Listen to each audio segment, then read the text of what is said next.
Hello, YouTube tells me that we are on. Two Hoegs are better than one in the month immediately after the month where we already had an episode of Two Hoegs are better than one. How does it feel, Tom? we just made it. Through the power of Leap Day, we made it.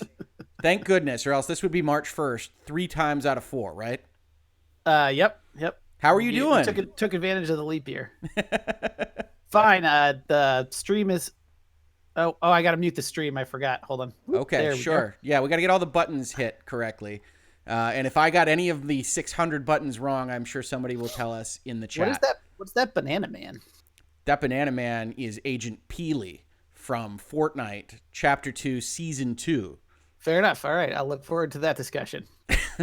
It'll be an entire discussion of bananas. My daughters set up an entire kind of worldview around how Mr. Peely or Agent Peely can have a backpack full of bananas and what that means for Fortnite society. Sure. There's some serious storytelling there. Yes, but before we get started, is there anything you like to say at the start of these videos? A little disclaimer. Where do you work? What are you not allowed to say? Whose opinions do you not represent? I'm a developer at High Moon Studios, which is a subsidiary of Activision. Any opinions that I express during this podcast are broadcast. I don't know, but my own opinions, not those of Activision. Right. And yeah, that's pretty much it. And I'm not supposed to really quiz you, or chat's not supposed to quiz you on the internal financial workings of Activision or what you're working on trade secret wise, IP protection wise, that kind of thing, right? I mean, they can ask. I've gotten pretty good at not answering. Good. You got a lot of practice not answering, I bet, in the land of game development, right? Yeah. And I'm a lawyer. I am still a lawyer. Hoeg Law does business law, commercial law, helps businesses get formed and funded.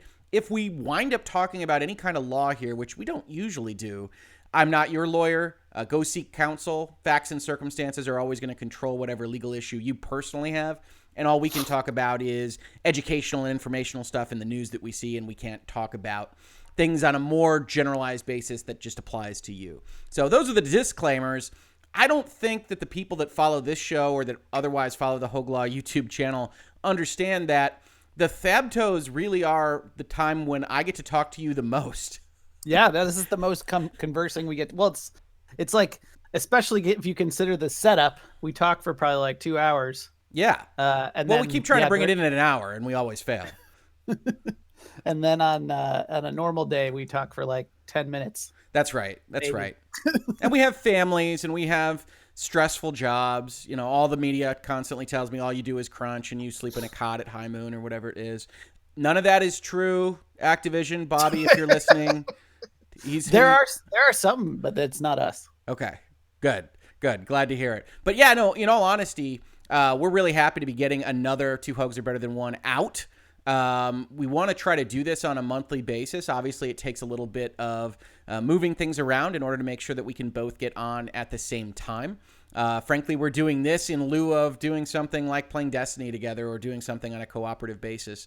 THABTO, the pretzel number 2, is Two Hoegs Are Better Than One. THABTO.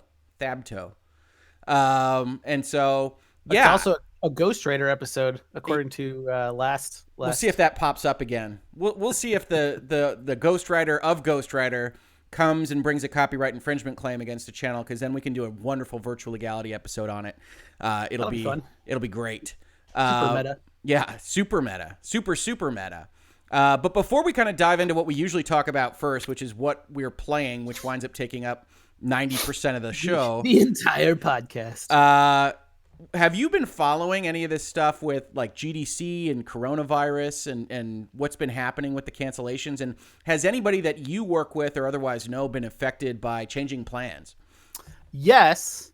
Actually, I don't know how much of this I can share, but basically what I can say is that Activision as a company has decided to caution people against participating in GDC. I saw that yesterday.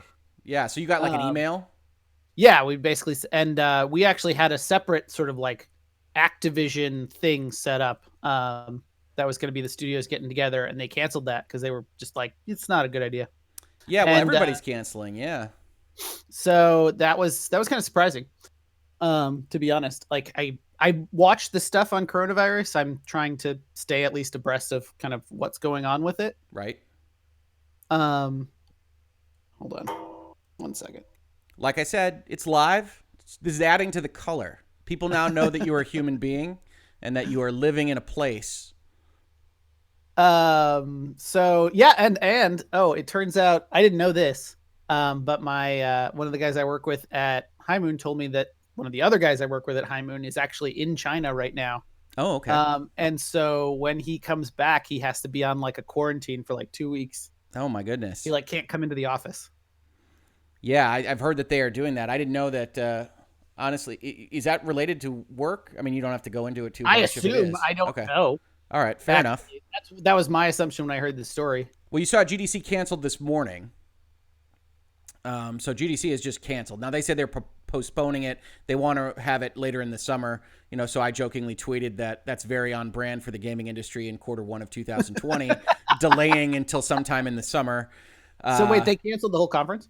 They said they're postponing it, but yeah, it's effectively canceled for GDC #2 because their refund policy allows you to refund up until like 10 days before the actual conference.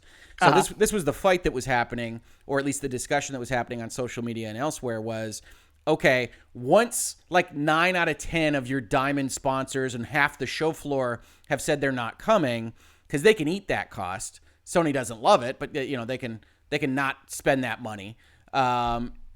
You have to cancel the show because there's a lot of people that have apparently, and you've been to GDC, apparently these passes are like $1,000 or some huge amount of money. Yeah, I mean if they're big, the like main sort of like see everything pass I think is in the thousands. Yeah, so people were saying, hey, this is not the value proposition that we thought it would be, so you should cancel, you should do something. And I was on Twitter yesterday kind of talking through some of the issues there because an attendee canceling, they eat that cost. That is what it is. The GDC, just like E3, just like PAX, will have a term that says, we don't make guarantees about what the panels are. We don't make guarantees about what the attendees are. This is a special circumstance because that means, somebody gets sick and they're not going to do their panel. Not everybody leaves. And now you've got a shell ticket. And so from a legal perspective, they could have just said, nope, your ticket is just not what you thought it was. We're sorry. You can come to an empty conference center. You can come to an empty conference center.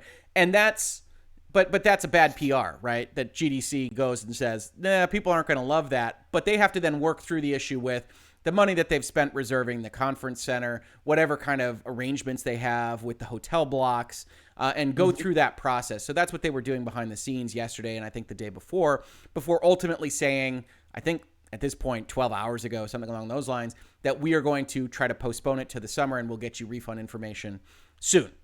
Now that raises the question, is there any issue for E3? Is there any issue for Gamescom? Later in the summer, if this continues to be an issue, is there any problem with the Olympics? I mean, this is a lot of interesting questions. I think you probably saw I did a Virtual Legality episode about whether or not all of this would wind up actually delaying the next generation. Right. Because there's a lot of manufacturing related to this. And right now, a lot of people, I think, are at least optimistic that things will get better sooner than later. It's not evident right this second. And so everybody's still operating in a bit of a vacuum. Yeah, what I've heard is kind of like basically the hope right now is that this doesn't do well in warm weather so that summer will kind of kill it. Yeah, could be. I mean, look, God only knows we are the wrong. If you came to this particular broadcast hoping for a analytical and scientific discussion of the various matriculations of the coronavirus, I am very sorry for you. But no, I think it's definitely worth keeping our eyes on, and certainly it's going to continue to be a story for the rest of the year. Its impact on video games is, of course, only a very small, somewhat inconsequential part of that story. But it is still interesting because I can't think of a time where we've had things like GDC just kind of canceled. E3 even put out a tweet that basically said we are monitoring it because even though it feels like it's a long way away, it's 3 months away. And yeah, I just think it's really interesting because I do know from your stories and elsewhere that a lot of the game industry actually does get its deal making done at these various cons. And, you know, you do wonder whether or not that's going to be stymied in some fashion in 2020. Yeah, it's a good question. I mean, certainly that definitely was the case. I don't know that it still is. But there's a lot of deals that go on at E3 and even at GDC. You know, it's just because you've got the developers all in the same area. And so it's like, well, now we can meet face to face and talk about this. I can show you a prototype of this thing we've been talking about. Like, there's a lot of opportunities. So certainly that's going to change some stuff. Yeah, But, and you know, I'm a gaming nerd, so I love GDC panels because they just go deep. They are deep dives. Yeah, they're for developers. Yeah. Okay. All right. That's fine. I suppose enthusiasts. I don't walk into a room and just show you my bar card and say, "Get out of here, son." You can't just be like, "Oh, that's for developers." Hey, I'm interested in your industry, man. It wasn't an exclusivity commentary. They go deep because the point is to share professional knowledge, not just be like, "Hey, games are cool." Yeah. Well, see, but I miss more of the kind of at least moderate dives at E3 because they're all just trailer shows now, and God only knows what E3 will be. If it goes on this year, who knows what it'll be? What the ESA is planning. Did E3 used to do like actual dives on like how mechanics work and how we decided to build something? And E3 like has been many, many different things. I mean, as far back as I started watching it, it was essentially a board meeting. I mean, it had PowerPoint revenue slides and things like that. Right. And then there was a portion that I liked where the developers talked a little bit more about mechanics, that they said, hey, we've got this opportunity to stand up here and talk about, you know, why this game is special. And then it became, you know, a bunch of sexy trailers. Right. Yeah. I mean, it's certainly in the brick and mortar past. I know it was like, really, it was the retail shops getting to talk to the publishers to be like, what's going to be hot? What should we stock? How much of it? And that isn't really a thing anymore. No, it isn't. And I think to the extent that it is, PlayStation, I know for a fact, Sony has a separate event that talks specifically to the Best Buys and the GameStops of the world, although GameStop is having its own issues. That could be another opening section of an entirely different video. If we want to make this one 6 hours long, we could always do that. But GameStop is feeling some pain as well. And that's not really a surprise as people shift to digital, but they really haven't been able to pivot in a fashion that would save the company as we knew it. Yeah, and I mean as far as video games are concerned, the sort of brick and mortar offerings have, you know, concentrated pretty significantly. So it's much easier for the Sonys of the world or whatever, just be like, hey, Best Buy and Walmart, please show up. Yeah. As opposed to like having to deal with every boutique and side seller and little, you know, place that sells a few games. It is the truth. It is the truth. So on all those happy notes, you know, pandemic, viruses, cancellation of conferences, the end of retail video game selling, what are you playing? I am. I just recently finished. I think I'm pronouncing it correctly. Wolcen. Oh, it's a hard C. I think it's a hard C. I'm not positive actually. Okay. Lords of Mayhem. Okay, that's a hard name for me to remember in the pantheon of video games. Not as hard as whatever the subtitle to Remnant is. I always forget that. Something about ashes. Yep, that's true. Think about it's a phoenix. It's like a phoenix. Oh, okay. All right. It's like a phoenix from the ashes, remnant from the ashes. But that's not what we're talking about today. We're talking about Wolcen. What is a Wolcen? Let's see. Now you're going to use the soft C, and I'm going to use the hard C, and then eventually someone will correct us in the chat. Okay. Well, what's a Wolcen? I think that's the world. Actually, I think that's the name of the world. Okay. But it's a dungeon crawler. I mean, it's like a Diablo, but it's got it's really pretty, which I think is super nice because that's just uncommon for the genre. And it uses a classless progression system, so you can kind of dabble with a bunch of different things. But as you kind of invest your points in sort of passive skills, you're still aligning in a direction. You can't have a person who's good at everything. But they're pretty generous with the ability to respec. It's got decently action-oriented combat in terms of you have a dodge roll, and a lot of the attacks have decent telegraphs that can show you kind of like this is where you're going to get hit, so roll out of the way or do this or do that. So I've really enjoyed it. I think I've wanted to play a ARPG lately, and this one came out of nowhere, got a lot of traction. I already owned it because I bought it when it first went into early access because it looked intriguing to me, and I think it was on a sale, and that was in like 2016. So it came out, and I was like, and it was trending on Steam, so I was like, great. So yeah, it's an ARPG with it's like I said, classless system with a lot of skill combinations you can try. Basically, the only thing limiting which skills you can use is your weapon or weapons.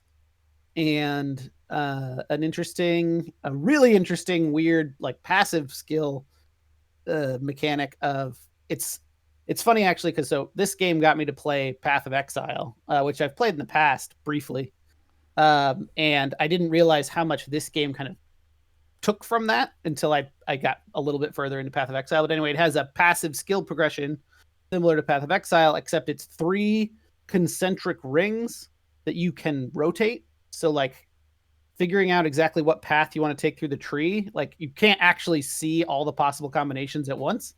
So you got to figure out like, oh, I want to do, and each of them is effectively like a class that you're adding to your character, but has a bunch of passive skills that affect a ton of different stuff. And then some of them are like they're like power nodes. They're like very clearly different, and they do more crazy stuff. Like you now have this thing that stacks every time you hit something, or as long as you go 10 seconds without getting hit, you get this buff, and a bunch of different stuff like that. So combo meter type stuff within an ARPG environment. Yeah, I had one that was like you gain points when you're in combat as long as you don't take damage, and that gives you a damage buff. And then I have another one that's like ammunition. So every projectile attack, either normal attack or like special attack, uses one of these bullets or one of these ammunition to do more damage, and then they reload over time. Another one then that's like I'm building up these like defensive marks, and when I take damage, one of the defensive marks is consumed and it negates the damage or minimizes it. And I kind of regenerate those over time as well. So it feels like it's a very broad class building system, which I think is cool. That's like one of my personal like deep passions is like class building systems. Yeah, like build design. Like how do I get a min-max? I think min-maxing is what people mostly call it. It's not that as much as I like finding the synergies and just creating like a really cool build. The same reason you like a collectible card game is not to be the best deck ever, but to just kind of see what kind of cool combos there exist in the powers. Yeah. And Wolfcen, like I said, it's really pretty. I think it's in Crytek, and it uses that to great effect in terms of like it's very detailed. It uses dynamic lighting so that it can use actually the same tile sets in different lighting environments to get kind of a different feel and a different I don't know, like just like to get more content out of the sort of limited tile sets. Sure. So they use dynamic lighting. They use CryEngine. Now I'm looking at the logo right here on my stream. This cat looks like he stepped right out of Warhammer. Yeah, right? I saw it, and I think that's probably fair. It is sort of like that, and actually, it's probably like got a similar. So I'm not like the most experienced with Warhammer, but oh, I only know it from video games. I'm just saying that this cat looks Warhammery. Yeah. So the setting is yes, it's you're part of you start as part of a republic. I think it's actually more. It's like Roman. Is I think what it feels like, Roman anti-magic faction. The Romans, they hate the magic, and you're part of that. Yeah, I think the group that you're technically a part of is the Purifiers. Sure, that's not Warhammer at all. So, no, I mean it certainly has some similarities there, though. I think that's where it ends. There's no orcs, there's no elves. It's men and monsters. Okay, so. You love the build design. You've enjoyed it. I've heard a lot on the street about it being a little bit undercooked in terms of bug killing. Yes, I described this as to a friend of mine at work as the buggiest game I've ever loved. Okay. I started playing this and got super into it. Just really enjoyed it. Just finished it recently, but it has some of the most egregious bugs I've actually like played and accepted. Now, what makes you accept them in this context? Why is Wolcen different? I was just having fun. Okay. None of them severely detracted from my fun of the game, even though some of them were pretty significant. The most notable one, which I bring up a lot and everyone knows about, I think, who plays it, is like there's some flying enemies that you just can't hit with like a normal attack. They Okay. still respond to AoE and stuff, so effectively you kind of like use your abilities to deal with them. But it's like, that's awful. Like, that is, why is this a thing? And I'm sure it's actually like, I don't know, ultra wide screens it only happens on or something. And so it's like not as widespread as I would think, but it's, that's, if you click a guy and you don't hit him in an ARPG, that's not great. Well, we've talked about PCs and the variability of their hardware making it very difficult, especially on, I don't know who makes this game, but mid-range developers and certainly indies. This was made by, I think the name of the developer is like Wolcen Studios or something. Like they were assembled together to create this. Okay. I don't know who they were originally. Okay. So this is their first game then? I think so. Okay. Well, that makes sense. Is there anything else you want to say about this? Because I'm looking at it, and I think I've played enough Diablo 3 in my life to still be okay with where I'm at with ARPGs. And I think it's cool that it's got a ability system that you like. But then you mentioned Path of Exile, which I have played, which I have enjoyed, and that game is free. Yeah, no, that's fair. And I may be, on the wrong side of this in terms of, like I said, I bought it 4 years ago or whatever and completely forgot about it. So it effectively was like a free Oh, thing I see. that just appeared in my inventory. Past you bought it. Yeah, past me, but like far past, like where those dollars don't even count anymore. And so yeah, I started playing Path of Exile. The thing I would say for Wolcen, there's probably a couple things. Obviously, like I was saying, like the prettiness of it is like it's got very high visual production values, which ARPGs just generally don't. I think even like, you look at like Diablo 3, it's like, yeah, that's like nice, but it's like low fidelity. And this stuff's like really high fidelity. They do like really cinematic cutscenes as you're going through the story, which is really cool. And what was the other thing I wanted to say? Oh, and the combat's very action driven, which is I like, which is different than your typical ARPG. It's not just like I smack you and you smack me and until like, and you sort of take damage and then you eventually like kill the guy. It's like you're dodge rolling around and trying to get good positions, and at least with my character, and that's cool. That feels different. Okay. So you would recommend this to other people then? Yeah, definitely. I really enjoyed it. I can't say if you get I think it's $40 worth, but I really have enjoyed it. I was just playing it before we started. It has the campaign, I think, took me like 20 hours. And then it has an end game component that actually has some like new gameplay to it, which I thought was really cool. Okay. But it seems to be still mostly aligned in the kind of Diablo Rift system of like, you're going to do some random dungeons and get loot. And so I don't know how sticky I am on that, but I enjoyed it. Well, I had never heard about it before you mentioned it on a phone call, I don't know, a couple weeks ago. And I looked into it and I said, okay, yeah, that's something that I can follow. As I mentioned, I'm good on ARPGs right now. And so I don't know that it necessarily is something that I would go after. Path of Exile, I followed up Diablo 3 with, and it seems like there's a lot more game there if I want it. And it's just not usually the flavor that I go for in general. So I'm glad you enjoyed it. I don't know that that's going to convince me. It's going to get me over the hump to try this one out. No, that's fair. And I started playing Path of Exile, and Path of Exile had actually just bounced off of me a couple times that I'd tried it, mostly because I think initially when first time you get into Path of Exile, you're like, I don't know what I'm doing. And it is incomprehensible. Very intimidating. Yeah.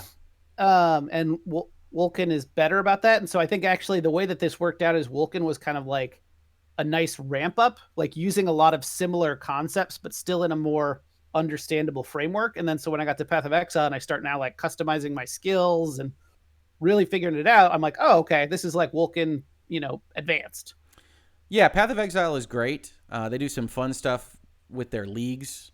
And I am no expert at Path of Exile, but you can kind of get sucked in and really enjoy it. I think they've done a good job.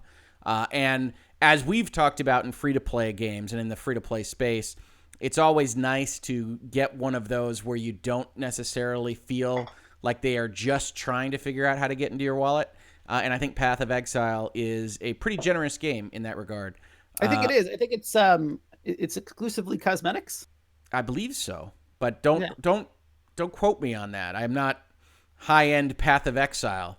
No, they have to be like, no, you can spend money on these tickets, and then you get the tickets, get you the loot. Oh, yes. Well, sorry. Indeed, 6 different currencies or what have you. No, I think it is cosmetics, and I have enjoyed my time with Path of Exile, even if somebody is, buying to win somewhere down the line. I haven't seen it. Yeah, no, I've been enjoying it. I created some skills that I'm having fun with in that. Like somehow I managed to kind of slide into a pet class, which is great because I was deliberately trying to make something that was different from my Wolcen character. Mm-hmm. And so like I created this character that like he summons zombies, but also he can create like flaming skulls that basically light things around them on fire and like catch things that they hit on fire. It's just like, so all these flaming skulls come flying out of my character and like annihilating things in front of me. It's great. That is great. That's why we play the game, right? To annihilate things with flaming skulls. Yeah, no, it's rad. I'm interested to see like how much I stay hooked on that. Like I said, I just feel like, it's like a craving or a appetite or whatever. Right now, I just have this strong appetite for build design, ARPG. Like, yeah, that's where I want to be. Well, you are a game designer at heart, and that's what you bring to this show, as well as presumably your job. I don't know. So yeah, I know you love that stuff. Yeah. Yep. No, it's definitely a big passion. Well, on that score, in terms of complex mechanics, interacting in new and unusual ways, I think it's about time that we bring the conversation where it belongs, to Fortnite. It's so funny because I'm not going to be very helpful to this conversation at all, since you know how little Fortnite I've played. You aren't going to be helpful to this conversation at all. And in general, I'll ask questions. I play Fortnite, I would say, once every 3 seasons, maybe.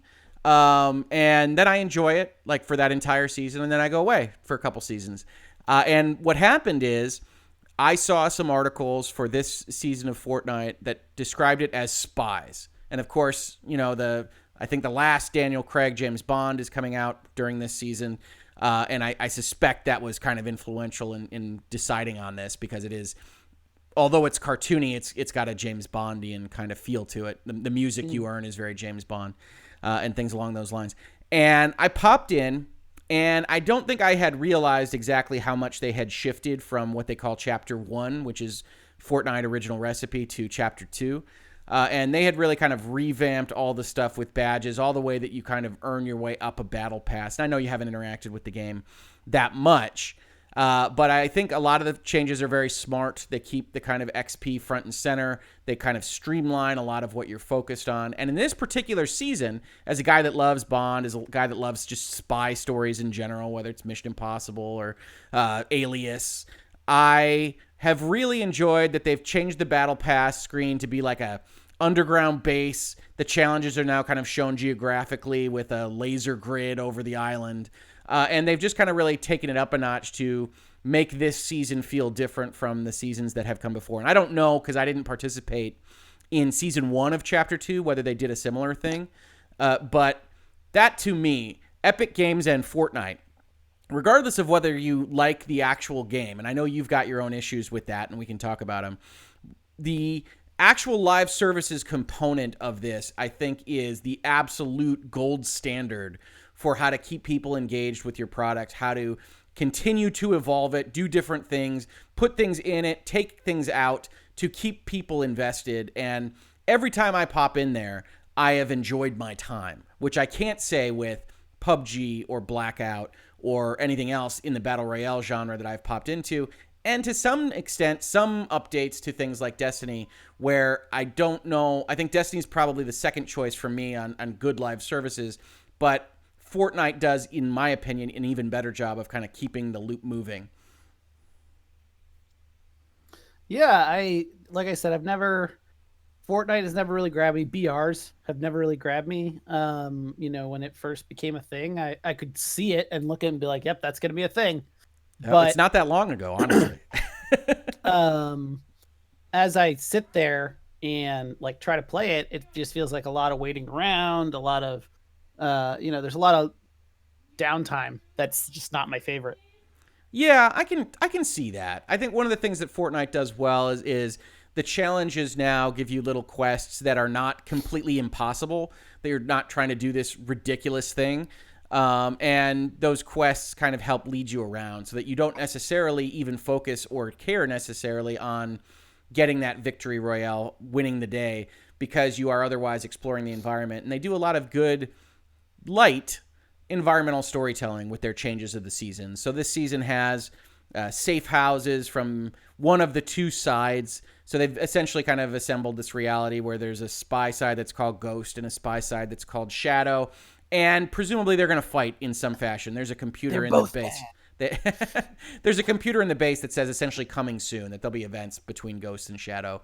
And one of the main conceits is you are earning these agents every 20 levels, and I've just got the level 20 agent. And then if you do enough of their challenges framed for that agent, then you get to do one final mission to decide whether they are Ghost or Shadow, and you lock in one of their types. They get a different kind of look for whether they're Ghost or Shadow, and that's to the exclusion of the other type. So you're making these decisions that, matter. And I think they do a good job of that. So this spy one now has NPCs similar to, Apex or Titanfall proper, where you've got little guys that are not hard to kill running around in these various places. And they introduce all these different concepts almost as experiments and keep the really strong ones and kind of eject the ones that don't work so well out of the seasons. And I just think it's a really smart way of doing things, and it's a way that I have really enjoyed. And I know you haven't yet. I still want to play some duos with you, but you don't like as much of the chill aspect. To me, Fortnite is great to some extent because it only ever takes up 40% of your brain. And so you can have good conversations. You can otherwise engage with the people in the room in certain respects. I've had good conversations with my daughters while we played. And that, to me, is a nice spot for a video game to find itself in, because so often, if you're doing a deep dive min-max build in Path of Exile or Wolcen or wherever, you're invested in that and you almost don't want to be distracted at all. And yeah, you'd say, well, Rick, that means it's not as compelling. And you might be right. But sometimes I just want to be doing something with my thumbs and otherwise hanging out with my family. No, that's not unfair. I certainly would say from a social aspect, and like if you want to play Fortnite, like I got some time today. I would say that, like, if I'm going to play with you or I'm playing with my friends, I feel the same way kind of about Destiny in terms of sort of like muscle memory and just like having it kind of down. That I can we can talk about like movies or work or whatever while we're doing a strike or doing a raid or something. The raid's a little bit more because you have to actually like be like, okay, because they're so obtuse. It's like I have part A, I have to go over to part B, and you do jump through the triangle and then bow to Osiris. Like, yeah. Between every run, there's like, talking about like I'm watching this thing on Netflix. Sure. And I think Fortnite, I think that's actually why BRs have risen to such popularity, especially in like streaming, is that there's downtime where the streamer can talk to the audience, read the chat or whatever, and generally not feel unsafe. And same thing with playing with friends, as I think, if you and I were to play, like we'd be hiding out in a house or something, feel like we're in a pretty good position and like not have a lot to do for a little while and just like chat about stuff. And then, there's guys on that hill, and then we go kill them. And then now we got 10 more minutes to just kind of chat. But it's a really weird syncopation for me. Yeah. Well, I mean, I think you also kind of grew up on the early days of PUBG and decided that it wasn't to your taste. I think even more so than previous seasons of Fortnite in Chapter 2 has really incentivized not doing that. Like the XP that you earn for going out and actually getting eliminations is so much greater than the time you spend. And even me, who is kind of a hider and a strategic person on this type of stuff, is generally like, okay, yeah, I keep the storm to my back and I'm not an idiot about it, but I want to run into that town and see what we can do, rather than just kind of hiding out. I think you'd actually really like kind of the meta balancing of Fortnite over some of the slower stuff that you have played. But yeah, it's still going to be guilty of that to some extent. You're still going to be running through fields a lot. And, it is what it is. If you don't love it, you don't love it. But I think there's a place for a game, as you say, for Destiny, that is more of a metaverse, chatting with people in a chat room with something in front of you. What I used to describe as the reason to go to a baseball game is not so much to watch the baseball game as to have a reason to sit with another person for 3.5 hours and just be in a nice environment with a breeze and watching some people do something. Yeah, my friends who used to play like EverQuest basically said, yeah, it's just a chat room with like something to do. Yeah. It's like, it's not terribly mentally taxing, but it's still a little more interesting than like waiting for the next message to come from your friend. Yeah, I entirely agree, and I think whatever balance they have found works entirely for me in my current lifestyle. I'm sure there are people complaining about running out of challenges and things that I just never hit. And the other aspect of that is they've been really working to try to balance out and make it more enjoyable for more people. So what they have done in this chapter, and I don't know that you know this, is that there are now bots in Fortnite, and essentially, as you get better, the bots go away. And they are not very good. They're okay, but they're not very good in general. But they give you an entry point, and I think that works well. I think there are probably a bit too many bots, to be entirely honest. But I think it works well to get you in the door and to not constantly feel like you are hitting the reset, re-up button. And so I think they found a nice balance, and yeah, I would love to play with you a little bit and see if we can get you invested in the saga of a giant banana secret agent. Yeah, I think Fortnite has BRs in general have a turnoff that I don't like, that some have kind of tried to work around, which I appreciate, which is that the progression inside of a match is very random. You can find an orange rifle just kind of like sitting on the ground or in a chest, and suddenly you've got this huge power bump. Or you can kill 10 players and they all have junk, and so you don't really go anywhere. Whereas like I got into briefly the naval ship BR, Maelstrom.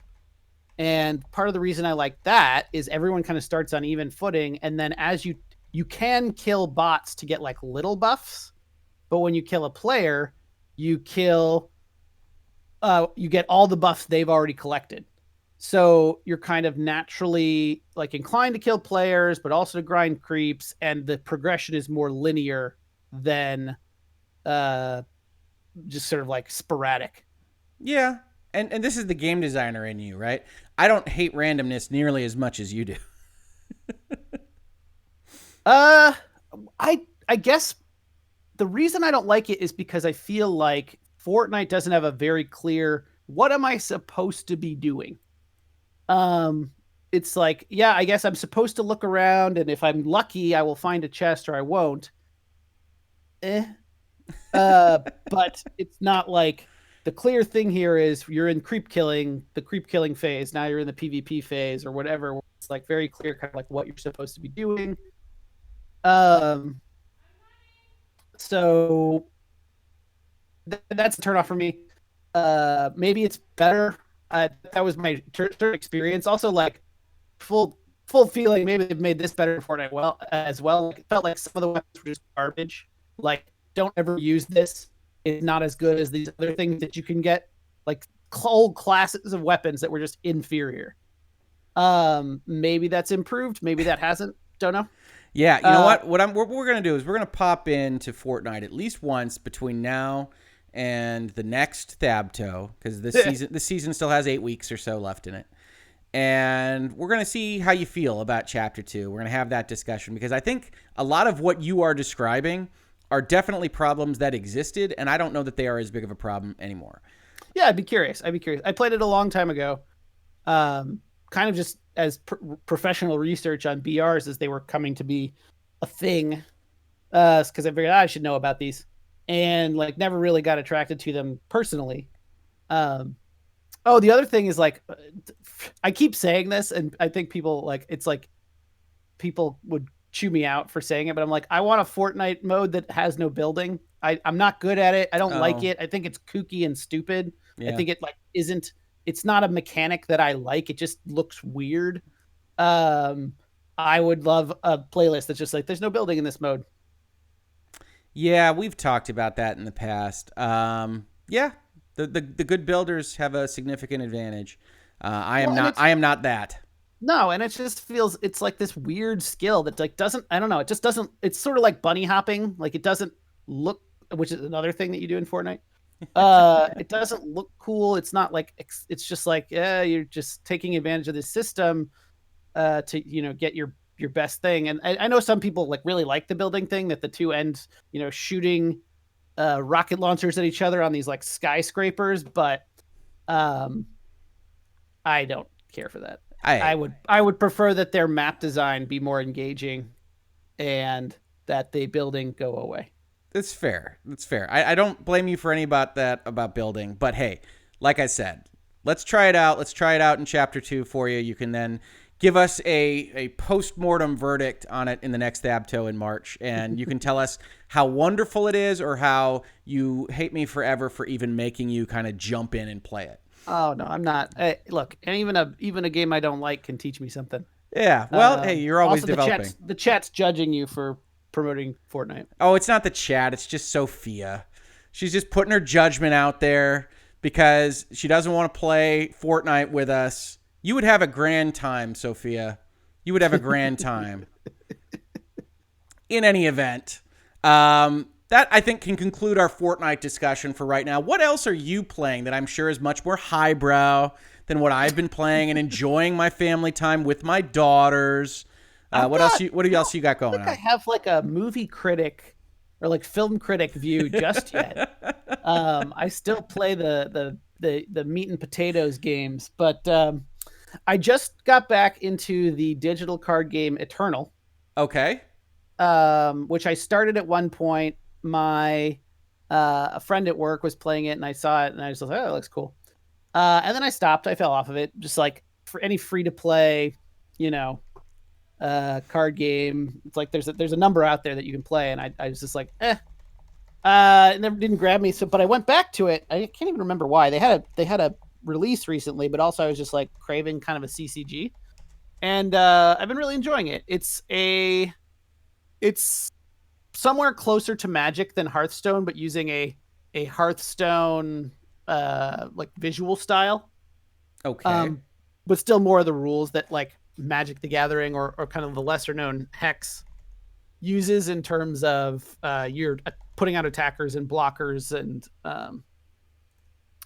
that's kind of how combat resolves, as opposed to you can just throw anyone at anyone that you want. Okay. And then there's a lot of different keywords that affect kind of like if you play Magic the Gathering, you have a good idea of Eternal. It does some of the digitally stuff where it's like buffs that you put on a guy remain on the guy even when he goes to your graveyard. So if you pull him back out, he still got them, and things like that you couldn't really do in a physical card game, or at least it would be much harder. So, and it's pretty generous. It's given me like, I don't know, I've played it for a little bit now. I'm not a lot. I don't know, like less than 10 hours. But it's given me like a dozen card packs. And you weren't kidding really about this art style being very Hearthstone-y.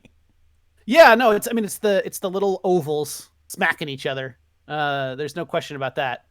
But the gameplay is actually different. More complicated?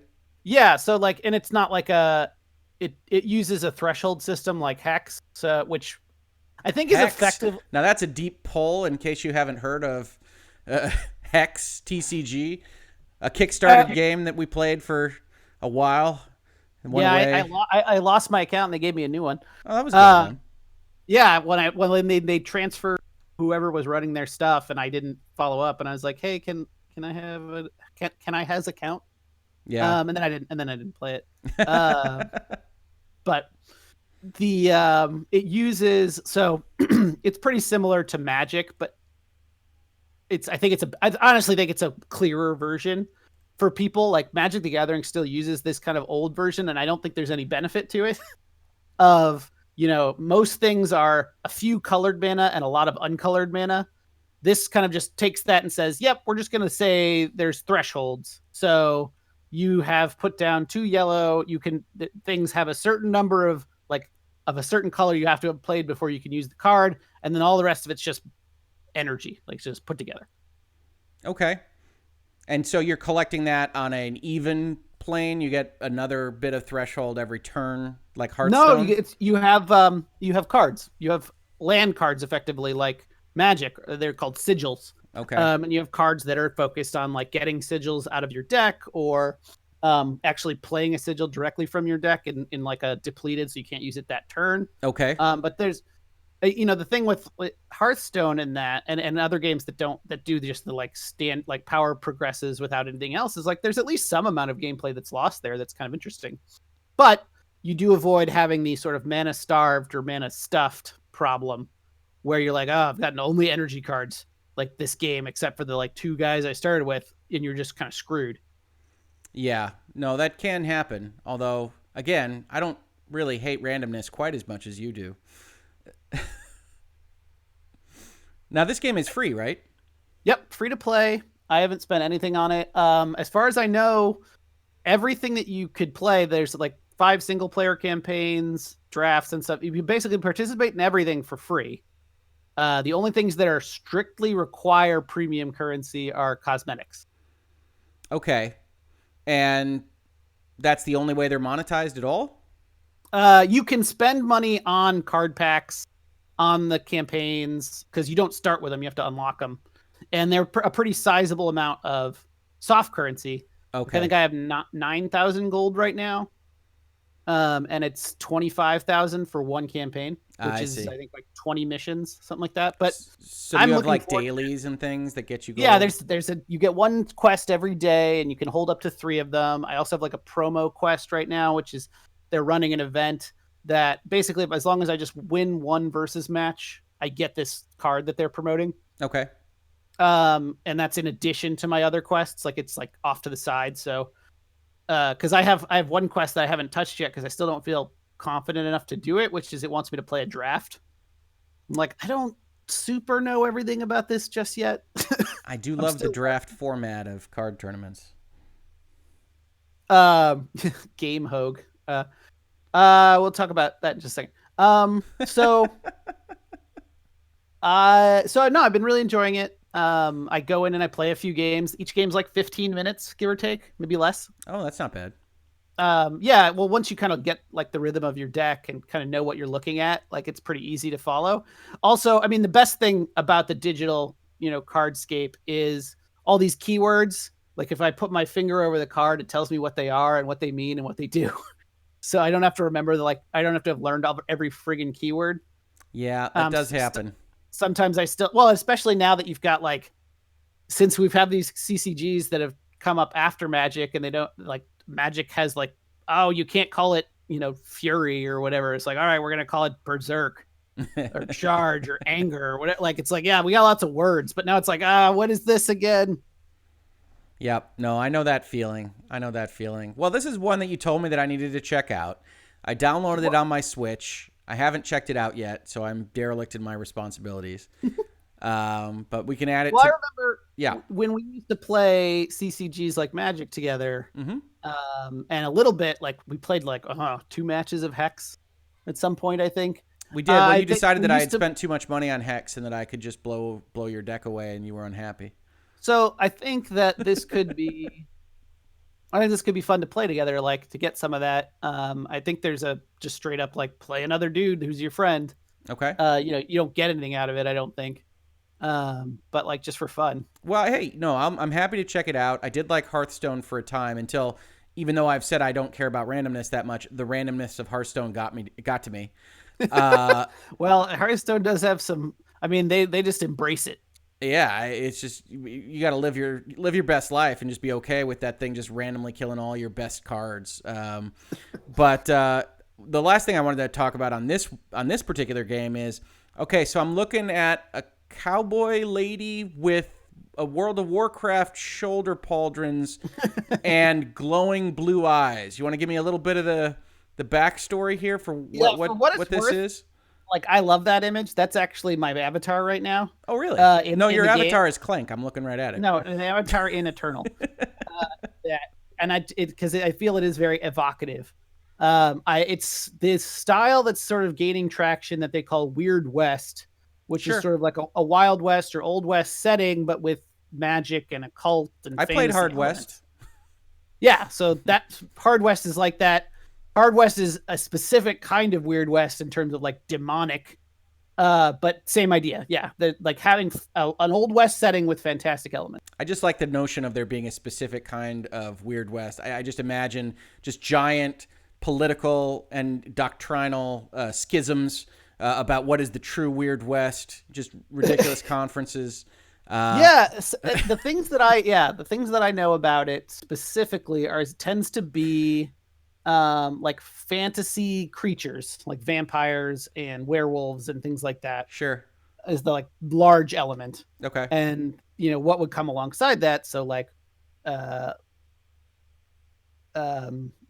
sacred bullets and vampire hunters and things like that. Yeah, no, I would put it in my From Dusk Till Dawn bucket in my head. So no, I'll check it out. The image makes me want to play Van Helsing. But other than that, okay. So that's Eternal. Because I have mostly been practicing law and playing Fortnite, I don't actually have that many other games that I've been playing. I certainly didn't pull up any imagery for it. I've otherwise been kind of focused on trying to get through the game Judgment, which I don't know if you're familiar with, but which is the kind of offshoot of the Yakuza series on the consoles. This is lawyer by day, crime fighter by night. Yeah, well, it's actually a lawyer that was disgraced because one of the people they got off the hook wound up murdering his girlfriend that very night. And then he goes for 3 years into exile and becomes a detective, hard-boiled on the streets of Kamurocho. But it's basically a Yakuza game with a few little detective elements, a few little lawyer elements. And here's the thing. I love the Yakuza games. I absolutely love them. But for whatever reason, the pacing of them always throws me off the horse at about 20, 25 hours in. And so I'm trying to power through that a little bit. I think part of it is they have enough things to do that are distractions in the city and with the people that you talk to that I tend to lose the plot a little bit, like a Skyrim or something along those lines. And unfortunately, unlike a Skyrim, the Yakuza games, Judgment, has very detailed, intricate, kind of true crime looking things. And so you kind of have to remember what the reveal was 10 hours ago and exactly what you're doing instead of just sipping coffees and trying to name them in blind taste tests at the local cafe. And I suffer doing that. Wait, how do you do a blind taste test in a video game? Well, they tell you what you have tasted. In colors? In that particular one, the gentleman tells you like what the 4 coffees taste like, and then you are describing to yourself what you just tasted, and then you have to select which coffee it was. But yeah, Yakuza, Judgment. Yeah, I wanted to respond to Yes Commander. He asked, "What are Game Hoeg's thoughts on little games like FTL?" Are you Game Hoeg? I mean, I'm pretty good at games. I assume you're Game Hoeg. I'm Law Hoeg. Yes. Okay.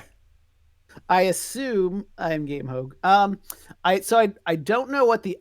It's funny. This is going to sound stupid. I don't know what the operative value of little is here. Like, I don't know if it's like indie. Oh my goodness! This is an Activision developer, folks. Everybody below you. Everybody below me. I love. Well, for what it's worth, I play a lot in the indie space. I can vouch for this. This man is an indie connoisseur. That's actually where I live for the most part. When I play like a AAA polished game, I'm like, whoa, this is so polished. This is weird. He has said that. He has said that in the past where he's like, wow, Look at the details. Look at all the and like I'm not clipping through geometry or anything. Yeah. But yeah, I love little games, indie games. I actually really love roguelikes. Yeah. I've played a lot of those. I'm actually a little burned out because I think too many of them have copied too many of them. I was just looking at a game in the I don't know if it was the Epic Store or the East Store or wherever, where I looked at it and said, nah, Children of Morta's doing that for me right now. Yeah, so there's a lot. I think the indie space really latched on to roguelikes for an obvious reason of like the ability to get lots of content out of limited assets. Yep. And limited cost. So there's no question like about that. And some of them have done really great things. Like I think Children of Morta is a great example of. I love Children of Morta. That's a roguelike that's actually trying to tell a story that has, thought about the logic of like, why do you keep redoing this and things like that. And that's interesting. But then you have like, I think 3 or 4 games that appear to basically copy Slay the Spire. You had a ton of FTL likes right when that was big and popular. I love Sophia. Sophia said roguelikes are great. Play Enter the Gungeon. I love Enter the Gungeon. I've never managed to finish it because I'm just not that good at bullet hell shooters. But I love Enter the Gungeon. I like Enter the Gungeon. I like Binding of Isaac, except it's creepy. Yeah, I wish the Binding of Isaac team would make a game that wasn't that theme. I just find that like some people think it's so super cool and fun. I'm like, I find this incredibly off-putting. I can't play this game. Yeah, it's creepy. It's very creepy. But otherwise, like the build design stuff is really neat. Like, these 3 abilities come together and create this thing where you're like lighting dudes on fire and then throwing them at other dudes, and it's like that's great. But they start with a kid who's shooting his tears at people. No, I have to play more Enter the Gungeon. No, actually, this is a great kind of segue because I have a couple other cards to pull up for other things that you're playing. But you are constantly calling me, and I ask you what you're doing, and you list off 7 games that I have never heard of in my life.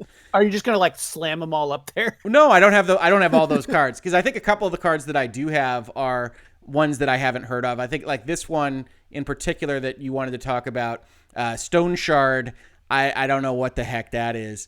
I can talk about that. Yeah, but separate from that for just a second, maybe you can answer this, maybe you can't. Over the last year, are there any hidden gems, things you didn't think got enough pub from your game design background on an indie level that you want to tell people about? You've said you love Children of Morta. I love Children of Morta. Is there anything else that you're like, oh, this really should have blown up more? Why are not more people playing this? I mean, I think just stuff that you love. You play like everything. I don't think people understand this. You love variety. You love novelty. I think to some extent you can tell your bosses that you're playing them at work so that it's quote unquote competitive analysis or whatever terminology you use on these things. But there are limits to that. But yeah, but you love that stuff. And so I think it's actually a great thing. Maybe we'll make it a segment of what random thing would Tom recommend that you've never heard of.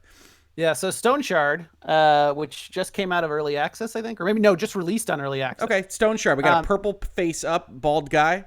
He looks angry. Effectively, think about like a traditional roguelike where like basically you move a square or do an action and all the enemies do an action. All right. And you're moving through a dungeon and finding loot and stuff like that. Yep. Now, instead of it being a dungeon, grafted onto like a open world Skyrim type setup. So you're moving into a town, and every time you move, all the NPCs move, do their things, and you go talk to people and get quests that then send you out into the world to the dungeon where everyone's moving like a traditional top-down. It's just the way they live their lives. Yeah, it's basically like the core here is everyone moves at the same time. Okay. And then it's another classless system, though you pick. So there's a prologue, which is actually really good, and I think it does a great job of. I think they released this to the Kickstarter backers or something before, and now it's part of the core game. Like it's part you can play. That sort of shows you it's a tutorial. It shows you the different possibilities of things you can do in terms of magic or fighting or ranged attacks or things like that. And so it's hard. Like that's part of why I actually like about it is it is. I don't know. It's sort of like they described in, I think that game, Outward. I think it's Outward. Yeah. It's like you're not a superhero. You're a strong guy who has skills, but if you take on 50 people, you're gonna really die. Yeah. And so you have to be really smart about positioning and figuring out what you're doing and, building your skills in a certain way. And so I'm like an archer basically, in the play that the thing that I have going right now. I think the campaign's not really ready yet in early access. It's just sort of more of a sandbox where you can run around and do quests. But I've been really enjoying that, much more than I expected that I would. And it actually had like a really interesting, at the end of the prologue, boss encounter that was actually like interesting in terms of if you think of like a JRPG where the boss kind of like does very specific attacks and you can react to them in certain ways. It was very similar, but with the added thing of having a spatial element. So he'd be like, I'm charging up my fire breath attack. It's not fire breath, but a beam that's going to hit like these 7 tiles. And you have to know, okay, I got to get out of those tiles. Okay, now's my chance to hit him. Oh, he's prepping that thing that's going to do this. Okay, I've got to do this thing. And there were actually 2 sub-targets in that battle that were doing other things that you had to kind of like notice and kill. So it was really cool. Well, there's nothing I prefer in my video games more than adding a spatial element to my puzzle solving and resource management. We joke because spatial is the absolute bane of my existence in most circumstances. You can handle 2D spatial. Hey, I love tactics games. I love all that stuff. I struggle with the spatial to wit's end. I'm right now focused on kind of trying to get through Fire Emblem Three Houses and on hard because I tried maddening and that's just ridiculous. Is it maddening? Yeah. I mean, I think it's one of those where, what I like is a good challenge, really the maximal extent of fair, whatever that might be. And then there are levels of challenge that require you to completely, kite and do all this weird stuff right at the edge of the system in order to even survive. I don't like that. Oh, yeah. I don't like it to break down. I don't like anything that's basically like the only way you can get through this really is cheesing the game. Cheesing. That's a good term. Yeah, I don't like that. No, Stone Shard sounds like something I'll check out. But yeah, it's spatial. Whew. No, I think you'd really dig it. It's like I said, it's this cool like open world RPG that's just it's like different. And it's actually, I think it simplifies things a lot in terms of like, you're just dealing with 2 dimensions. Everybody gets 1 turn. I can think about what I'm doing. It's not action combat. It's tactical combat. I'll check it out. That ends up being really fun. I also wanted to call out Louis Proctor in the chat said Into the Breach is amazing. I totally agree. Into the Breach is phenomenal. It's amazing what they can do with that little map.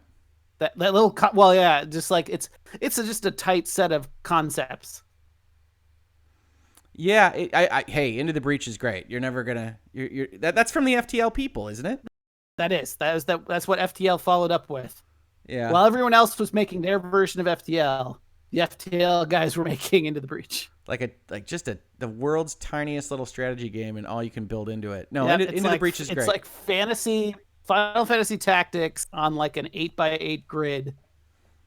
Yeah. No, I really like Into the Breach. Though I assume that game is maddening to you as well, since it's like mega spatial. Oh, I can't play it. Louis says you got all the achievements on Into the Breach. That's crazy. Yeah. And just to let you know, I don't even think I've unlocked all the squads, but I'm a super tourist. Yeah, just in case anybody's listening and we're getting a little bit of feedback or anything like that, I'm getting a little circle. I'm getting a little red lights. We're probably having some feed issues, probably because the entire family is home and we're probably watching 3 to 9 Disney Plus features or television shows at once. Wait, now I'm confused. You have 2 daughters and a wife. How are you watching 9 things? No. Oh, okay. Got it. I'm sorry. I've just been informed through the door in my home office that they are instead watching 4K Harry Potter. Oh, UHD Harry Potter. It's gonna take some bandwidth. Yeah. Well, just the magic alone just requires some extra stuff. But I think we're probably okay. But we'll see. No, I will try to get further into the Breach, Louis Proctor. I am sorry. It is very difficult for me in my skill set. There's no way Rick will ever get all the achievements, because I'm sure some of them actually require, like, you have to finish the whole campaign without any building damage or something. Oh, just You're like, stop. nope, that's never gonna happen. Just stop. I can get there. I can get there. But no, we just talked about Stone Shard. I did want to mention to people that have gotten on my case that I have finally beaten Star Wars Jedi Fallen Order. I have appeared on a half dozen podcasts probably in the last month and a half, and I have gone on those podcasts and I have said something that I think I've said on this podcast to you, which is that Jedi Fallen Order to me is about the 70th 7 of all time.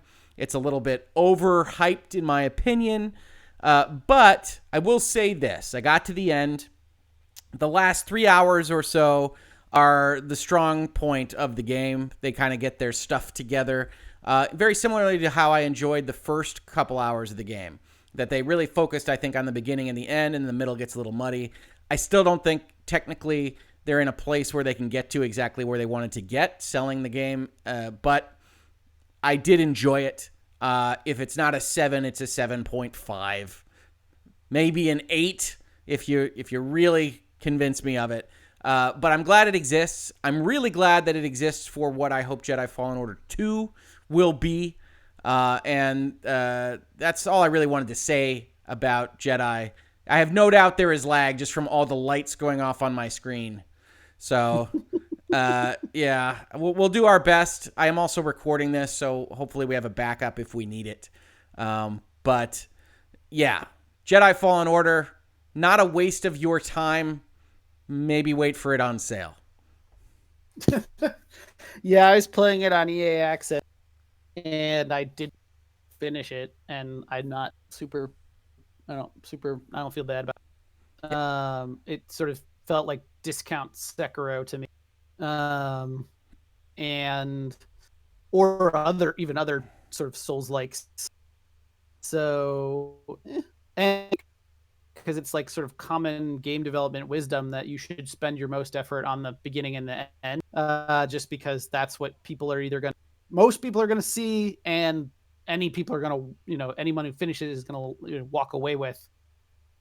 So that's funny that's kind of, they did it very literally.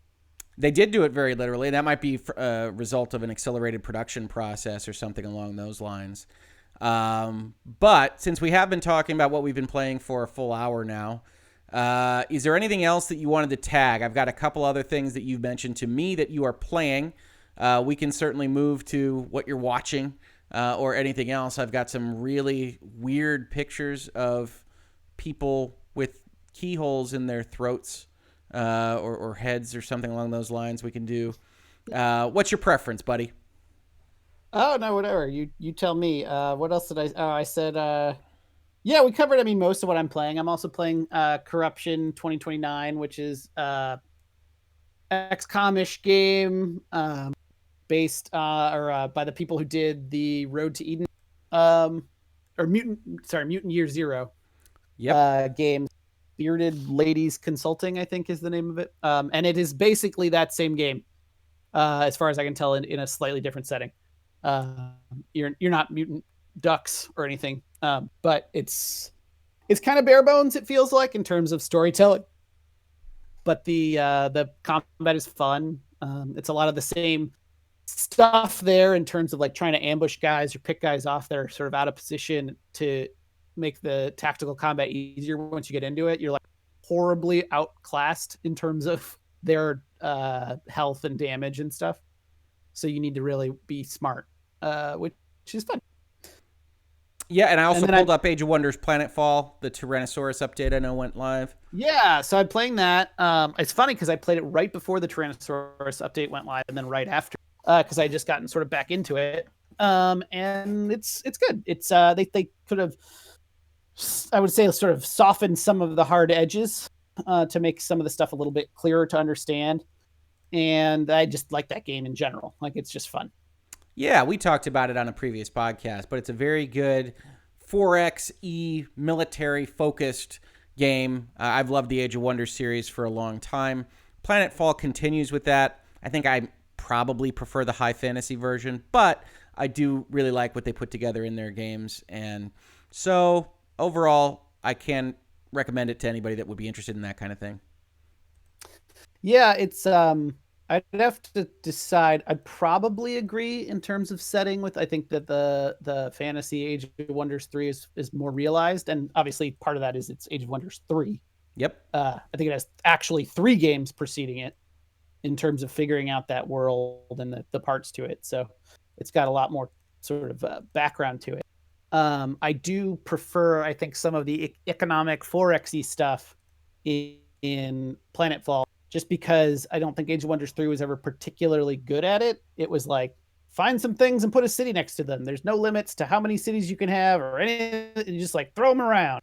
And Planetfall has a little bit more like thinking about, all right, I can only expand so far and my cities have to be apart by a certain way. And they actually, one of the things they added in the Tyrannosaurus update, which I'm eager to try, is they added I think what they call like one colony mode or no colonizers mode. You can't build colonizers. You can still get them from events and stuff like that. But ultimately, there's a lot fewer cities, which makes it a lot more sort of tactical military about really, figuring out how you're going to use your resources and how you're going to deal with things, as opposed to just like spamming colonizers until the planet is covered. Yeah. Well, I have to jump into that. I watched the little trailer of the dinosaur and all the tweaks that they made. It certainly sounded like they were promising a lot of changes.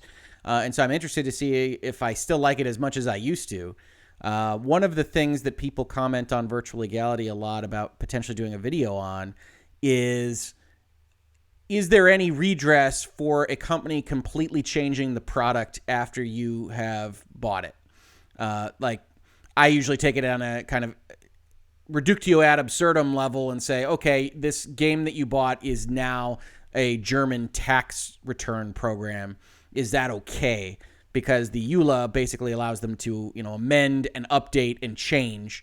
We are familiar with that in Destiny, for instance, with Destiny 2 completely changing how all of its weapons functioned. And I think to the better, but you could certainly imagine somebody somewhere saying, oh, I like the way it used to work. Yeah, the only one I have personally kind of seen or experienced is Stellaris. Stellaris now is basically unrecognizable compared to where it was when it launched. And is that a negative to you? No, that's a positive to me. I think that the changes they've made were very smart. I think they've made a much better game. But I know some people were into certain things that were part of that game. Like, probably the most notable thing is they changed there's only one movement style. And you can unlock, I think, sublight or like wormhole stuff. But that's it. There's not a what was it? There's like not one that just kind of like, and there's like sort of the capacity to move science ships outside of normal hyperlink in order to continue kind of exploring and things like that. But that's pretty much it. And that was a turnoff for people, but I think from a game design standpoint, it makes a lot of sense. And then it just made battle lines for wars too impossible to see. Like, this guy can, wormhole like into the center of my space, and then how am I dealing with that? And this guy can literally go anywhere. It just takes a bit of time. And so it's like the wars ended up being just a mess, and it didn't feel good. So they're like, all right, hyperlanes is kind of the main thing, and that creates. I think what they wanted is there's really no way to be defensive in the original Stellaris. Like, it's just like, I just have a big fleet, and if you're at war, like, look for guys kind of coming into your space. In here now you can really block off choke points with like a powerful star base, and that's cool. Yeah, it is cool. Although certainly the speculative fiction part of my brain likes the notion of different races having different abilities to skip around space.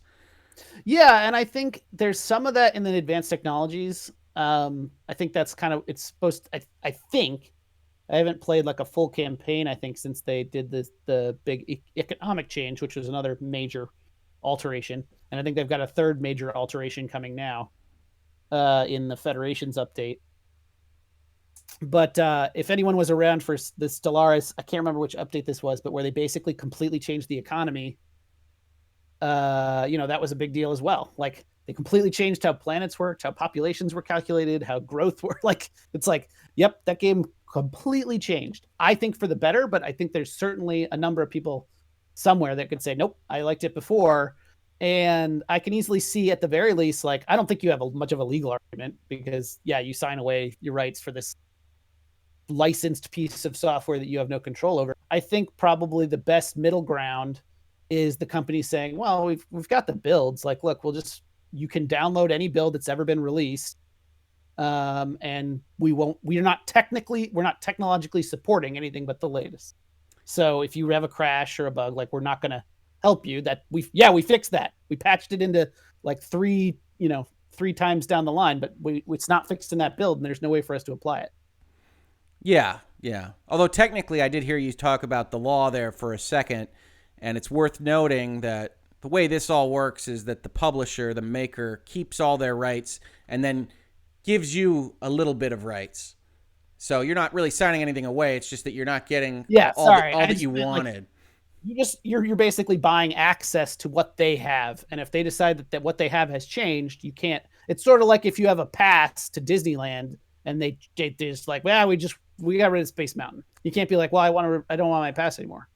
Like, well, no. Right. Although if all of the stuff it gets closed, you can cancel it like GDC, and then you can get your money back, hopefully. Sure. Yeah. There's probably so if they just like stop supporting the game, it doesn't work anymore. You have an interesting argument. You could have a discussion. And Louis Proctor in the chat has reminded me of course, the greatest affront to revisions of video games in the history of mankind. The Dinklebot was removed from Destiny and replaced primarily with Nolan North talking to himself in a number of scenes. Yeah, it's great. It is not great, sir. No, I think Peter Dinklage's performance could have been a little better. He clearly was not that interested, but notwithstanding that, it was still a performance that was distinct. And I love Nolan North. He is Nathan Drake, but I can't hear Nolan North and Troy Baker and a couple of the other people in every single video game that has ever been made. I can't do it. What was I just playing recently that clearly had Jennifer Hale? Anyway. I always like Jennifer Hale. She's the exception that proves the rule. I have a story that I can't tell you about Jennifer Hale. I know. I think you told me offline. No, I didn't, because I couldn't have done that. Oh, okay. Then you didn't. No, I didn't. Shut your mouth. Well, anyway, yeah, I think outside of Nathan Fillion, Destiny's VO is not that good, according to Corin. Yeah, I love Nathan Fillion. I miss him. You miss him from Destiny? He took that character too far. No, I don't. I'm going to fight you all. Cade clearly went too far. I think like you could have had a Mal Reynolds level Cade that would have been great. Isn't Lance Reddick the head of the people with the shoulder pads? Yes, the Vanguard. Yeah, I don't care what that man says. He's always great. Yeah, it's funny actually. The complaint is about the VO not being that good, and I guess I'd say the writing's not that good. Like they don't have interesting things to say. They perform them well. I think Game Hoeg couldn't be saying any of this if Destiny and Bungie were still a part of Activision. Right, but now I can comment all I want. Except on stuff I worked on. There you go. No. Look. Hey, Destiny is good. I think Destiny 2 has come around. There's a lot of bits and pieces that don't work that well in terms of the storytelling, and that includes the voice acting, although that cast is insane for the dribble that they had them say. And yeah, look, I think we're hopefully getting into a place in video games where they are more interested, even in the live service, even as the games as a service model, in at least telling some kind of narrative for why you're there and what you're doing. I don't know whether that will proceed or not, but I like Destiny. You like Destiny. I don't know how we wound up talking about Destiny at length from Planetfall. Oh, it was Louis. Yeah. Louis coming after the Dinklebot. Right. But we enjoy it. We enjoy it a lot. We tend to play some of the seasonal stuff. You play it a lot more than me. Not lately. But I fell off. Yeah. So I think that's about it that we had for what you were talking about having played. Now, we've got this ridiculous image that I want to know more about. Are you going to put it up before we talk? No, it'll be up at the same time as we talk, give or take, but the stream is a little bit behind us. So, yeah. Talk to me about a skull key going into somebody's neck. So that's the head key. Okay. The skull key is different. Oh, I'm sorry. My bad. My wife and I binged Lock and Key, which is a Netflix series based on, I think, a comic. Oh, okay. That just recently came. I guess they've been trying to turn it into a show of some kind for a while, but it's not really suitable for mainline TV, I don't think, because it's sort of existential horror, got a little bit of Lovecraftian stuff going on. Not crazy. This is like the G-rated version of that. But still some like creepy stuff. And so this was, I think it's 10 episodes. Really enjoyed it. Really had a good time with it. It's kind of a mystery. Oh, look, someone in the chat said that the comic's great. They've read the comic. So I think that I cannot say in any capacity if the show is authentic to the comic. I think I sort of colloquially I have heard that it is. Danio, you can correct me.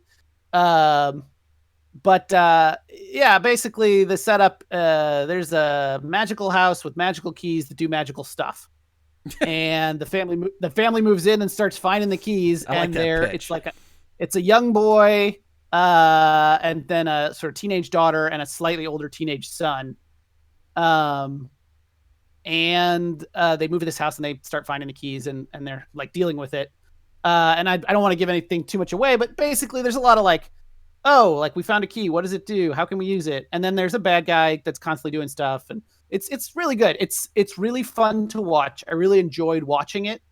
There was never like a particularly slow episode. And it's just a 10 show run. I think the acting's solid. Like I enjoyed the people.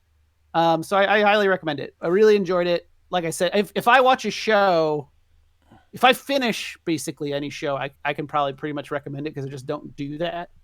10 episodes is a big commitment for you? I just don't watch that much stuff. I probably should get better about doing that, especially because that's kind of what my wife likes to do. But yeah, I thought it was really, really enjoyable, really well put together. I hope that they do another season. We'll see if it, caught traction. Now, I know I'm only going to say this because I know you don't follow this stuff out in the world, but I can tell you after you told me about this show, I don't subscribe to Netflix, so I wasn't aware of its existence. I went and I looked up a couple of reviews, and they are pretty darn mixed. So okay. I guess my question would be, just kind of knowing that on like a foundational level, what, if anything, would people find off-putting or give a mixed review on this show of that you liked that other people might have an issue with? So one of the major things, which is certainly a question, is like, I'm looking at the chat, is like, I don't know how it differs from the comic.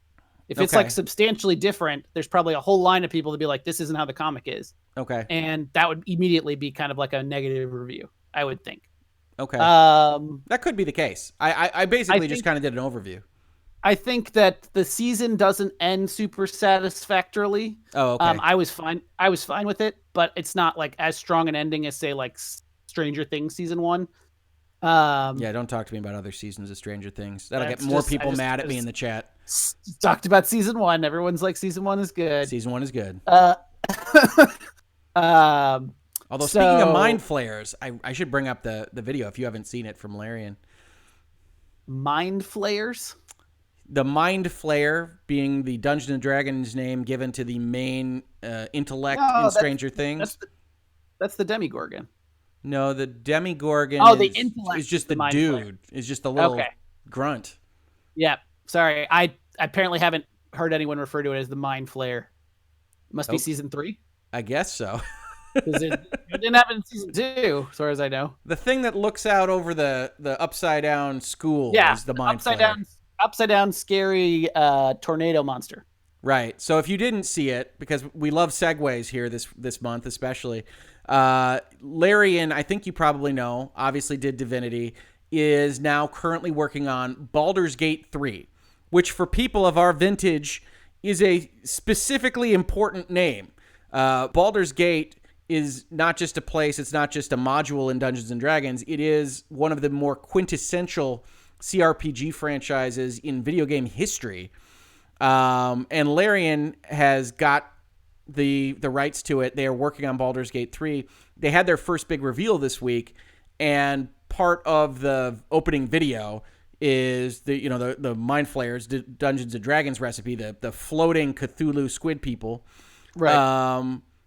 Floating and squidding people. It's a ridiculously cool opening video, in my opinion, of course, especially when compared to Divinity, which is fantastic, but which deals in motion comic and more budget oriented storytelling devices. So this one is a full-on AAA set of videos. I highly recommend checking it out. They also did an hour-long playthrough of what it is. I am sure it will come as no surprise to you, but Baldur's Gate 3 takes a lot of inspiration from the Divinity Original Sin series. I assume that was like, hey, make that, but in Baldur's Gate. That's exactly what they did right now. Now, the UI is still kind of temporary, and I'm sure they're going to add some flourishes to it. But sure. It is Original Sin, and I think there are worse things in the world. I saw a lot of people online complaining about that fact, and I'm like, I don't know how much you can complain about what everybody agrees is one of the better CRPGs in the last decade being used as the foundation for a reimagining of one of the original recipe best CRPGs. But right. I highly recommend it. It's an hour and a half long playthrough. You'll find it exactly where you expect on the Stadia YouTube channel. But do check it out. It's from PAX East in Boston. Oh, cool. Yeah, I'll have to check it out. And anyway, it only came to mind because of Mind Flayers and Stranger Things. And you're probably right. Some of the lock and key stuff is probably some purist comic book diehards. I was just curious about it because I think, as you know, one of the reasons I am no longer a subscriber to Netflix is things like Stranger Things Season 3 and just the general usefulness I was getting out of the Netflix originals just wasn't there for me anymore. Like, I wasn't enjoying it that much. So I looked at it and I said, it's not a subscription that I need.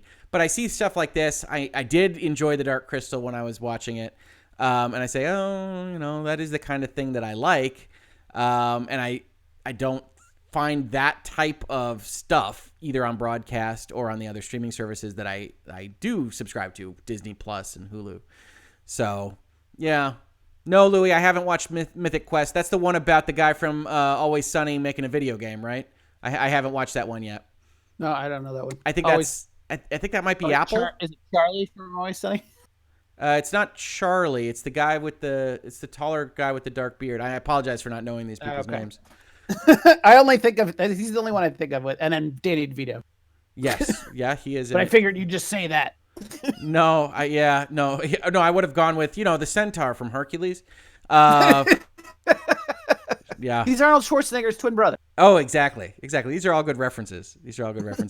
No, but I have heard good things about Mythic Quest, but I got to be honest with you, for someone that is at least connected in some respects with clients and other aspects of the video game industry, just like with Law and Order or anything else of which I know, I always get a little bit concerned about a depiction of that industry or those kinds of things in media. So a lot of people have told me to check it out. Apple TV Plus I do have because I bought it in Apple TV and you get the year. And so I will check it out, but I have not yet. In truth, we've got the lock and key picture up here, but I haven't separately watched much of anything in the recent past. I did watch a couple of movies that I really liked. I thoroughly enjoyed Dr. Sleep, which is the sequel to The Shining, and stars Ewan McGregor. And I thought it was actually really, really good. And so, of course, I look up these kinds of things because I'm always interested in what people also thought was good, what they went and bought tickets to. And, of course, because I liked it and because I think it's really good, it basically tanked. like nobody saw it. And I can tell you part of that is the name. I mean, it's like, what if you don't know that it's The Shining 2, Dr. Sleep doesn't get you there, and it's not evocative of anything else in general. But it's really well done. I know you don't like horror, Tom, but I would tell you that it is much more significantly aligned with a kind of adventure story than it is with horror. There's a couple jump beats, but it's not built on that. And Ewan McGregor is phenomenal. I really do think in the right environment, it is the kind of quote-unquote horror movie that you would like. All right. So I've watched Dr. Sleep. I watched Midway. I've watched these kind of movies. I watched Ford versus Ferrari. Ford versus Ferrari is a movie that I would describe as an impeccably directed, wonderfully acted, true life story of something I'm not all that interested in. And that's it's like a impeccably produced George Washington goes to the supermarket. Yeah, exactly. It's really, really pretty. Like James Mangold, who's the director and who is currently apparently in talks to take over the Indiana Jones franchise, did just a wonderful job. And Christian Bale's great and Matt Damon's great. I mean, this is all kind of to be understood. But, you know, it's the story of Ford racing in Le Mans. And it's like, okay, great. I guess I'm glad to have watched it because it's a well-made movie. But I just don't think it's that compelling of a story on its own. And so, you know, it's fine. I can't recommend it that much. But I have checked it out. And as you can tell from just this list of things that I have enjoyed since we last talked on THABTO, it's movies, right? I can basically kind of have 2 hours or so. And I wouldn't have personally been able to watch all of Lock and Key this last month. So as much crap as I give you, I couldn't have done it. So... yeah, those things are good. I'm sure there are a lot of other middling things that I didn't enjoy quite so much that don't immediately pop into mind. But the most recent thing that I really, really did like quite a bit is Dr. Sleep. And one of the things that actually they put on that I really liked that I haven't gotten a chance to check out yet is they actually have the 40-minute plus director's cut edition that just came as part of the digital package that I bought it with. So I am going to go watch that. Because I did like the baseline movie so much, but I can certainly understand why nobody wanted a 3-hour, not quite horror movie in theaters, especially when the 2.5-hour version just did bang up work for the studio. Oh, this is so weird. So it's funny. I was like, we were talking about Baldur's Gate 3, which was talking about Original Sin 2, and I was like, I really want to play that. I have never really gotten very far in that, and I don't own it. You own it. But we're not linked anymore. Yeah. So I was looking, and one of those weird math events, you can buy a bundle with all of the Divinity stuff. It's Divine Divinity, Beyond Divinity, Original Sin 1, Original Sin 2, the DLC. The bundle is actually $4 more expensive than the individual items. Yeah. Well, that sometimes happens when you've got a sale on one or more of the individual items, right? Like I've seen a lot of 29% off sales today. Good job, good job, marketers. Well, it's usually supposed to like calculate and handle that. Oh, okay. I think is the idea. Like when the things go on sale, it takes whatever the bundle discount was and kind of like percentage applies it to the new value. But I guess like here they either didn't want to do it or the math got wrong. I don't know. But yeah, so. But you can get, if you want Divine Divinity and Beyond Divinity on Steam, they are 60 cents. Yeah. Well, I remember them being okay, but they certainly weren't. Divine Divinity is cool. It's an isometric action RPG. Beyond Divinity, oddly enough, is not, which was just weird. I think I suggested Divine Divinity to you like a million years ago. It's kind of a fun Diablo game. And then the other one's like, what? Oh, and Divinity 2, that's the 3D one that was like on the Xbox. Oh, maybe. Maybe it was. I forgot about that one. Hey, and Dragon Commander isn't a part of the package? You cannot get Dragon Commander in this package. Because they didn't say the word Divinity in it. It's like Dragon Commander is in that world, man. Dragon Commander. I bet it's on sale. Yep, you can get it for $4. All right, folks. Highly recommended. The Law Hoeg recommendation, Dragon Commander, Larian Studios, a weird hybrid real-time strategy and role-playing game featuring talking dinosaur people and an airship. $4, the full Law Hoeg seal of approval. Go check it out. I might install this right now.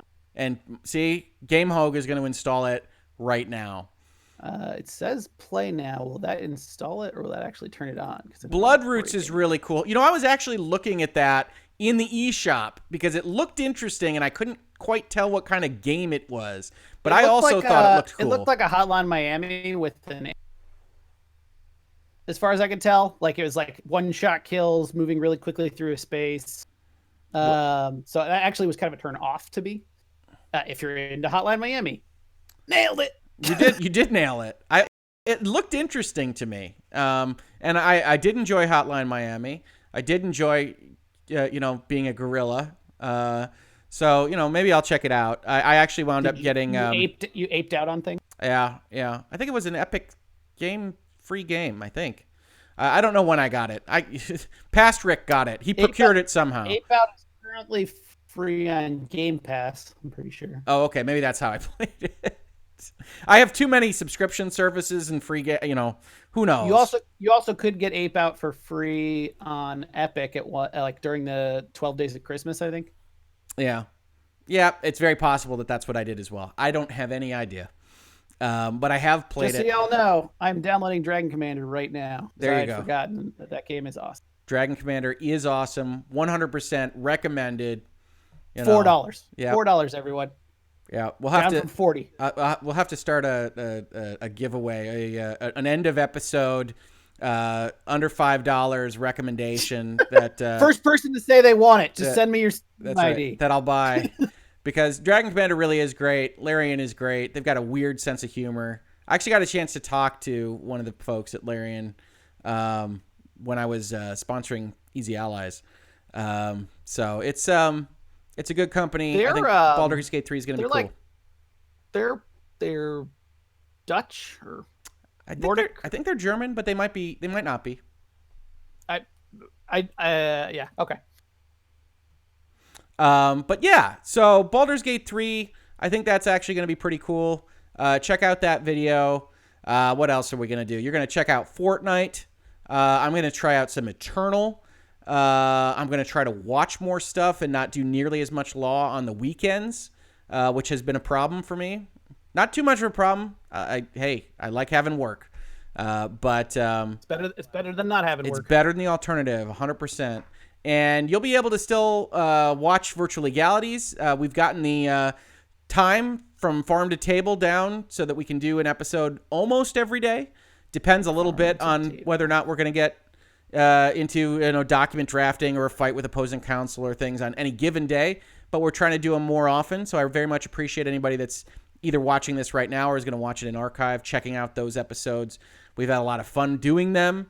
And certainly coronavirus, the consoles, next gen, GDC, E3, all sorts of stuff will continue to be fodder for Virtual Legality going forward into Q2 and beyond. We've also got YouTube doing wacky stuff with demonetization and video polls and things like that, which has also become one of the bread and butter aspects of the channel because a lot of people are interested in those kinds of things, and the tech giants are doing a lot of weird stuff. So that will proceed as well, especially as Twitter and Facebook and Google try to deal with what they consider to be fake news and misunderstandings in terms of tweets and user content that they're trying to address in advance of the U.S. presidential election. So we've got a lot coming up. We've got a lot of fun stuff, and I've got a couple of announcements for Virtual Legality and the Hoeg Law YouTube channel that even Tom doesn't know about right now sitting here. He'll probably know after we get off this. But that I think are going to be pretty exciting, and so you want to watch this space because we've got some good stuff coming up. Other than that, I think we've hit everything we wanted to talk about today. Tom, is there anything else you wanted to say or wanted to leave our audience with or our archival viewers with? No, other than I was going to say I'm officially putting Original Sin content in my Steam cart. So thanks, everyone. Good. It's a fantastic game. Highly recommended. And I will be very interested in hearing your continued reports on advancing through that game. I think you'll really, really love it. All right. Well, then with that as our kind of final word, I think we brought this in at a reasonable time, or the same time we always bring it in at. Thank you so much for everybody checking this out. I will try to go through this live stream, see exactly how much the lag or some of the bit rates were affecting it. If it was too bad in certain spots, I'll see if I can upload the archive instead. Other than that, thank you everybody for checking it out. Tom, thank you for spending the time. And, now I got to get you convinced to run around with me as a giant banana. There you go. All right. Thanks, everybody. Terrence wants us to send him Dragon Commander. Oh, okay. Oh, he's just throwing down information for Dragon Commander? Friend code. Oh, okay. Steam friend codes. I didn't even know Steam had friend codes. I thought that was a purely Nintendo thing. All right. Cool. No, I'm doing it. Hold on. You're sending Dragon Commander? I am. I really think it's that great. All right. There you go. Okay. Well, as Tom works on that, we're otherwise going to take our leave. Have a great rest of your weekend, everybody. And please, as always, share this around with anybody you think might be interested. We're going to try to do THABTOs at least once a month. Yeah, thank you so much, and we'll catch you on the next one. Bye-bye. Thanks, guys.